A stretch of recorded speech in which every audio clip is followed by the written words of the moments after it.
All right, guys, this is gonna be my first video in maybe a decade going on YouTube. Just trying to get some posts up for the Silverado community, especially since now these things are starting to become a little bit more popular because of their price range and options. So this is my 2023, not a real Z71, but Silverado crew cab with the 3-liter LZ0 Duramax diesel. Originally went in looking for a Tundra, still would love to have one, but couldn't get one that wasn't anywhere between $6,000 to $10,000 in markup, even on an SR5. But anyhow, went to a few dealerships, and it was between this and the Tundra, and this just so happened to be the better deal. So my wife and I pulled the trigger on it.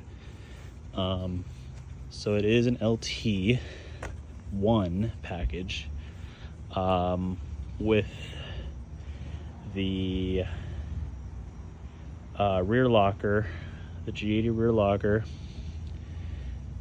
and it does have a few off-road stuff, but it's not really like an actual Trail Boss or Z71. So pretty much got the rough country 6-inch lift kit,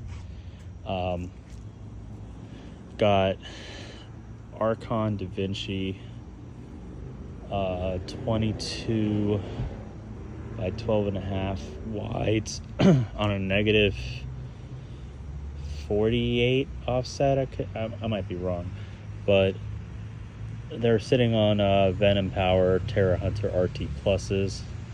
Not a bad tire for the price point, not that noisy. I will not say they compare to Ridge Graps or Toyos, but they're definitely not bad for their price range.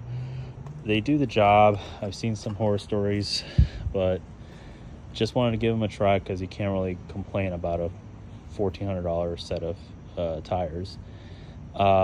These are sitting on a spacer that was recommended by Custom Offsets.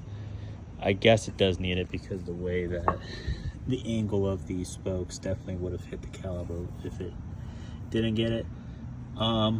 So far, I've hit a few trails with them. They work pretty well. Definitely looking to get a smaller wheel with more tire. Had to do some cutting, I kind of overcut because I want to fit 37s. So went ahead and notched this out. Got some, let's just focus. Some rubber edging. Looked pretty good. Removed the impact bracket inside the liner there. Made an opening, screwed it in, used a zip tie, all the necessary stuff. If this video does intrigue some people and y'all ask about it, I'll definitely go in depth with it. 50 caliber bullet antenna, which I guess is the first one on everyone's truck. Rough country overland rack with two separate orders of Molly panels. Inspired overland rooftop tent, or RTT, whatever you want to call it. 20-liter or 2-gallon, a little over 2-gallon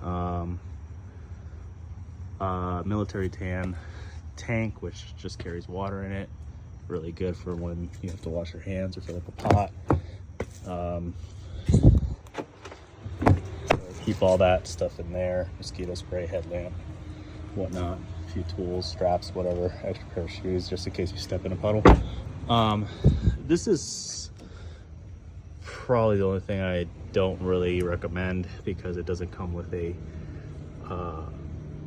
bottom mount. So this is actually pretty good for a small to medium propane tank, not really a full size. And I kind of have it backwards anyway. Well, not really, but it works okay. The only thing I noticed is that I kind of have to still use a bungee because the tank will start to slide down, or I have to let it sit on the bed rail here. But not bad. I mean, it is rough country, a really good budget or intro overland rack. I am an electrician by trade, and there is my charger, and it's raining. Go figure. Let me put this away real quick. I'll go ahead and edit that part out. Probably be cool if I put a bleep. But anyway, so I am an electrician by trade. This is just an extra pack out that I have. I use it for just random essentials. Spray and bed liner done by Line-X. Pretty good. $500, can't go wrong. Lifetime warranty. See, it has the side mount outlet, which I think is standard on most Silverados. Some quick fists with a shovel and an axe. Have used that before. And then I got just some cheapo, traction boards. I think they're made by X-Bull. They work. I've used it just once, but I mean, it's mostly for show, I guess. So at the time of purchase, I wanted leather seats, and my wife kind of liked the shade of blue that was in the high country. I think they call it nightshade, and this was actually the dupe of that, which I should have thought about it a little bit more, because now I kind of have to vinyl the interior to trim pieces to kind of find a way to match it a little bit better with some, I don't know, topographic graphic or something like that. That would probably look cool. But it's a nightshade blue dupe interior that is available on the high country, but theirs is a little bit more of a sheen to it, whereas the one on the high country has more of a matte finish. Last fit weather mats, definitely a must. I wouldn't go for the manufacturer or the GM ones, just because they're $100 and some just for the front ones. But you can get the front and back by Last Fit on Amazon, and they're pretty good. I mean, they don't have any real issue. I've spilled, how Costco has that bagged chicken now. It somehow spilled out, landed in this, and caught in the rail and didn't go anywhere, which is great. I was able to take this out and just wash it. Soon to come, Dirt King upper control arms. Just went with the standard serviceable ball joint versions. Excited for that. Got these guys right there. Also, removing the spacer lifts on the front. Also removing the spacer lift on the front. We'll reach out to a few companies to see who could make a 6-inch strut. Looks like, obviously Rough Country, and then it looks like Beltec makes one, and it looks like Peak is starting to get into that market. They're still a really small company, but they did communicate with me and claim they could go ahead and retrofit one of their struts to accommodate the 6-inch lift. However, it was going to be more of a trial and error thing, and I'm not known for installing my own stuff, so I didn't want to take it to an installer just to find out it wasn't going to work. So we're probably just going to go with the 6-inch strut by Rough Country, the Vertex to the front, just to get rid of that and get the articulation in there, and obviously get the factory control arm out. So far with the 6-inch lift, which is the biggest question that I haven't been able to find a definitive answer on YouTube before doing all of this, was how does it affect your fuel range? Well, with a 6-inch lift, all the gear on it, highway, I'm still averaging between 24 to 26 miles to the gallon, depending on traffic conditions. City, it's terrible. I mean, but still pretty good in comparison to the gas 5.3 and 6.2, and really not so comparable 2.7 versions of the same truck. I'm getting about depending on if my foot's heavy, it ranges, seriously does, between 14 to 20 miles to the gallon. Most of the time I'm between the 16 and 18 mark. It just really depends. Whereas completely factory, no modifications, this truck is getting upwards of over 30 miles to the gallon highway and over 20 in the city, which is ridiculously impressive for the platform and realistically for how heavy it is. The power is there, the torque is almost immediate. It's 305 horsepower, 495 foot-pounds of torque. The efficiency is still there even with the gear that's in it, which I've had it heavier before. I had to have a fridge, you know, had it packed full of gear, and it rides very smooth for what it is. I mean, honestly, it rides better than factory with the way that it is, just because I guess it has more cushion with the oversized wheels and tires, but it rides way better than I expected. Even the installer, my buddy who went ahead and did the work at his shop, he was like surprised by how smooth the truck rode after all of this modifications, and he's built a lot of trucks. So the Duramax diesel is definitely a platform that's not talked too much about on YouTube. I mean, you see a lot of review videos, but you don't see too many people actually building them other than Demon Works, who really is just testing parts out, but he's not really building his truck for any particular means. He's more of less like a, I want to say like a test bunny. He has gone through a lot of trucks. Shout out to him for really opening the doors to this platform. And so there's only a few other guys out there that have really done anything. There's one guy who I was communicating with who has a ZR2 Duramax, and he did like a full Overland rack. I think he has an extrusion rack, a 270-degree awning, a full iCamper tent, all on factory suspension. I mean, it is a ZR2, so it's very comparable to a TRD Pro when it comes to its suspension setup. Of course, I think because of the way that the trucks are marketed, it doesn't really get a lot of, you know, fame, but its capabilities are there. I mean, it's got front and rear lockers at the press of a button. All ZR2s do that. Z71 has the rear locker. LT, like mine, has the off-road terrain select, so you can switch all the drive modes, which is freaking crazy. And it's standard on all Silverados other than the custom. The custom is pretty much bare bones, but I'll go ahead and start it up and show y'all what I'm talking about for those that don't know. So really cool animation, very impressive. And this is the center console model, which I know is an option. Some people get the bench seat. I don't know why, but pretty much most people just use that bench seat as a center console anyway. Let's see if I can get this to, all right.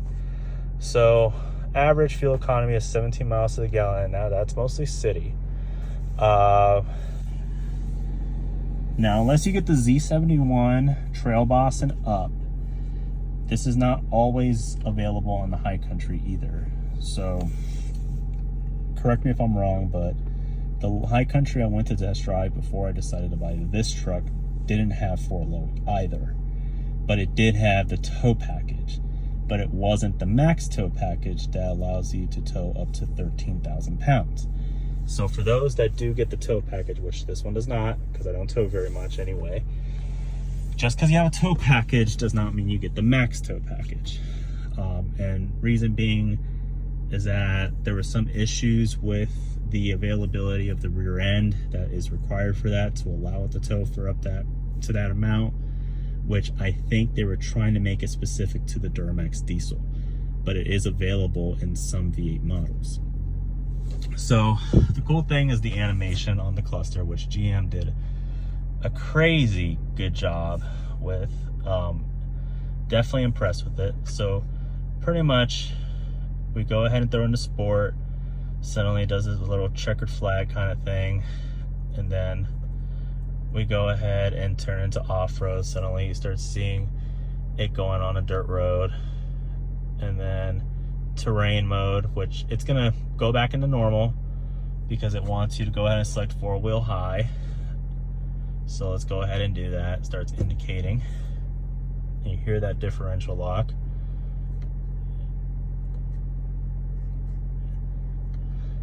Terrain mode. Let's see. Jesus Christ. Okay, off-road mode, terrain mode, which is pretty much like the one everyone's talking about. So what it does do is it electronically actuates that rear G80 differential when it detects slip. But it pretty much does do a very good job at kind of simulating a 4-low type of configuration. It's all electronic, it's not 4-low. Some people will probably argue that it's not real 4-low. You're right. But it is automatic. So it does a very good job at sending power where it needs to go, and locking that rear differential, which GM is really well known for. The Google software that's in these trucks is actually not too bad. So you got two forms of home button. You got a physical and you got the electronic one, or the digital one. And this is all Android based, which is pretty cool. So for those that have an Android, your phones will pretty much sit right at home with it. But for Apple, for the sake of this, it works pretty well. Now, even with the LT, you still get two different camera views. You got your standard view and your tow view, which all it does is change the line. But the cool thing is there's one guy who has a channel, I forget his name. I think it's Silverado guy, or that's Silverado guy. He has an RST 2-wheel drive that I think he's pretty much building like a pre-runner, but his is a 5.3. And he has very good instructional videos on how he added additional cameras to his truck. He actually added the third brake light camera and pretty much fished the entire line through the headliner. He also does not have a sunroof. This model doesn't have one. I kind of wish I did get it though. And it literally just plugs in to a Molex connector of some kind back here. This literally just comes apart and it plugs right in. And literally the system detects it, and as soon as you hit your camera, it automatically populates, which is insane. So he just went ahead and got that third brake light off of eBay from a totaled or junked Silverado. I think that was like a year or two older than his. And got the harness, I think, off of 5th gen. I forgot what it was. It was one of these websites that is pretty well known for getting wiring harnesses from. And it was a genuine harness, and he literally just did the whole thing by himself. Very simple and clean, which is pretty cool about these trucks, is that they're so modular. You can take parts from a higher trim model and literally make it work. This one does not come with fog lights. Now, the only downside about, if you do want fog lights, you kind of have to either add a standalone switch, a switch panel, which is what I plan to do, or literally get the factory switch that has the fog light switch integrated. I guess it's this switch, but splits in half. One will end up being for your bed lights, and the other one will actually end up being for fog lights, or I think this button presses in. I forget exactly which one of the two it is.